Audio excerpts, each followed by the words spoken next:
2023 बिजली और गैस सार्फिन को शायद ही भूल पाएं। आए रोज बढ़ती कीमतों ने सार्फिन को परेशान किए रखा और घरेलू बजट को शदीद मुश्किलात से दोचार किए रखा।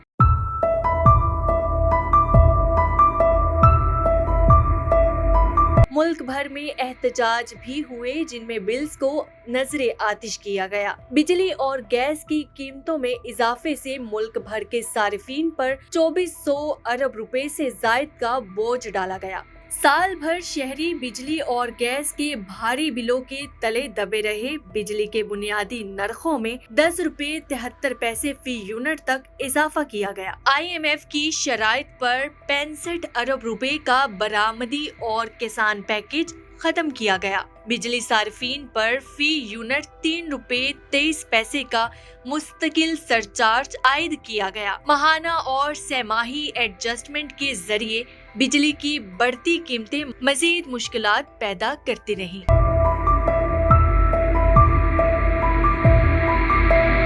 बिजली का ज्यादा से ज्यादा फी यूनिट बुनियादी टैरिफ सेल्स टैक्स समेत 60 रुपए से भी तजावुज कर गया। बिजली के बाद रही सही कसर गैस की कीमतों में होने वाले इजाफे ने निकाल दी। 1 जनवरी 2023 से गैस के टैरिफ में 112% और 1 नवंबर 2023 से तकरीबन 200% तक इजाफा किया गया। बिजली और गैस की कीमतों में मुसलसल इजाफे के बावजूद इन दोनों शोबों का गर्दिशी कर्ज 5000 रुपए से भी ऊपर चला गया।